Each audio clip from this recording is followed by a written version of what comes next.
देखियो गालिब से घर उलझा कोई है, काफिर खुला और वली पोशीदा। और गालिब साहब ने शायद कुछ ऐसी ही सूरत हाल से दो चार होकर ये शेर कहा होगा जिससे आज मैं हूं और आपको वो बताना और सुनाना चाहता हूं और दिखाना भी चाहता हूं। मगर मैं उससे पहले ये बताता चलूं कि मैं आज ये कहने में हक बजाने में हूं शायद कि मैं ऐसे नमाजियों से बेहतर हूं जो मुझे कहते हैं कि मैं रेगुलर नमाज अदा नहीं करनी चाहिए, मगर ऐसे नमाजियों से मैं शायद बेनमाजी ही बेहतर हूं जो 5 वक्ती नमाज अदा करते हैं और सेक्टेरियनिज्म में या अपने अपने मसलक को बचाने के लिए सड़कों पे एजिटेट करते नजर आते हैं और अपने अपने मजहबी अकायद के जो उलमा हैं उनके पीछे बाहर निकल के एहतजाज करते हैं। मगर अगर किसी की बहन बेटी की इज्जत लुट जाए और वो खुदकुशी कर ले उसके लिए वो बाहर नहीं निकलते। और अगर बात की जाए खलीफा दोम खलीफा सानी हजरत उमर फारूक की, तो 24 लाख मुरबा मील पे वो हुक्मरान थे और हजरत उमर ने कहा था, ये हमारे हुक्मरान भी हमें बताते हैं कि अगर दजला फरात के किनारे कोई कुत्ता भी भूखा प्यासा मर गया तो रोज़े क़यामत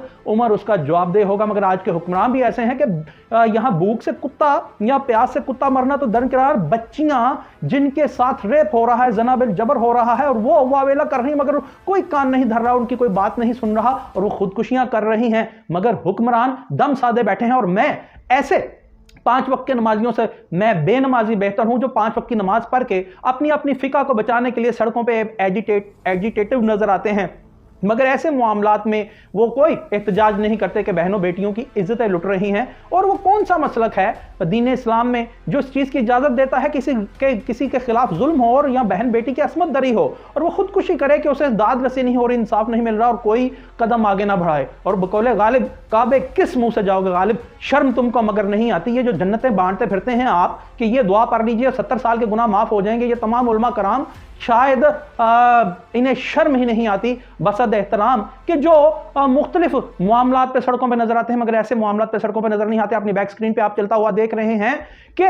इस फैसलाबाद में चिल्ड्रन हॉस्पिटल में एक लेडी गार्ड के साथ मुबैना ज्यादती करता है। एक डॉक्टर उसे डरावा धमकावा देता है कि मैं तुम्हें नौकरी से निकलवा दूंगा और टाइम एंड अगेन ज्यादती करता है। और ये जो ब्लर करके चेहरा ब्लर करके फुटेज ये आप देख रहे हैं अपनी बैक स्क्रीन पे चलती, ये हमारे एक साथी ने हमें भेजी। ये मुबैना तौर पे उस लड़की की है और इसमें ये वो कह रही है कि अगर मुझे इंसाफ ना मिला तो मैं चिल्ड्रन हॉस्पिटल फैसलाबाद के बाहर खुदकुशी कर लूंगी। और उसने फिर आप बैक स्क्रीन पर देख भी रहे हैं कि अशार रग काटी और खुदकुशी करने की कोशिश की और उसके बाद जनाब फैसलाबाद वुमेन पुलिस स्टेशन ने वो मुकदमा दर्ज किया है और उसके खिलाफ वो कह रहे हैं कि मुल्जमान के खिलाफ हम कार्रवाई कर रहे हैं। मगर लड़की के मुताबिक उसने डीएमएस से जब शिकायत की कि डॉक्टर ने मुझे मुतअद्दिद बार ज्यादती का निशाना बनाया है और सिक्योरिटी सुपरवाइजर ने भी एक आदमी के साथ मिलकर मुझे ज्यादती का निशाना बनाने की कोशिश की और मैंने अपने शोहर को भी बताया, उसने भी इज्जत का मामला बनाकर खामोश रहने की मुझे वो ताकीद की, मगर मैं खुदकुशी कर लूंगी अगर इंसाफ ना मिला। और डीएमएस ने भी मुझे ब्लैकमेल करने की कोशिश की और मुकदमा दर्ज ना किया गया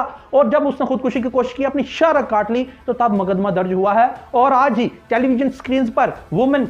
safety apps pink 15 emergency button के इश्तिहार चल रहे हैं, करोड़ों रुपए अरबों रुपए की एडवर्टीजमेंट पंजाब गवर्नमेंट की तरफ से जी जा रही है। और बड़ी अच्छी बात है, मरीम नवाज शरीफ साहबा कहती हैं कि खातिन मेरी रेड लाइन है, मगर इन सेफ्टी एप्लीकेशंस का, सेफ्टी एप्स का, वुमेन सेफ्टी एप्स का क्या करें कि एक औरत जा करके दरवाजा खटकाती है फैसलाबाद में कि मेरे साथ ज्यादती की गई है, मुकदमा दर्ज करो, नहीं किया जाता और वो खुदकुशी की कोशिश करती है और इस्लामी जमहूरिया पाकिस्तान में फिर जाके मुकदमा करता है। और इस्लामी जमहूरिया पाकिस्तान का, इस्लामी जमहूरिया पाकिस्तान नाम देने वाले तमाम उलमा कराम अपने अपने जनाब पसंदीदा उलमा कराम की तज़हीक अगर हो जाए, उनसे कुछ कोई ऊंची आवाज में बात कर ले तो वह एहतजाज कुना हो जाते हैं, अपनी अपनी फिका के लिए एहतजाज कुना होते हैं। जब से हम पैदा हुए हैं यही देख रहे हैं, मगर ऐसे किसी मामले के लिए बाहर नहीं निकलते। तो क्या हमारा दीन यह कहता है कि अपनी बच्चियों की असमत दरी पे हम बाहर ना निकलें? तो मैं फिर यही कहूंगा कि जनाब है काफिर खुला और वली पोशीदा न ऐसे नमाजियों से जो ऐसी बातों पर बाहर नहीं निकलते और यहां ये नहीं कहते या तो इस्लामी जमहूरिया पाकिस्तान से इस्लामी का नाम काट दिया जाए, और अगर है तो आप ऐसी बातों पे बाहर नहीं निकलते मगर अपनी पसंदीदा उलमा कराम के वास्ते बाहर निकलते हैं। मैं ऐसे नमाजियों से मैं बेनमाजी ही बेहतर हूं।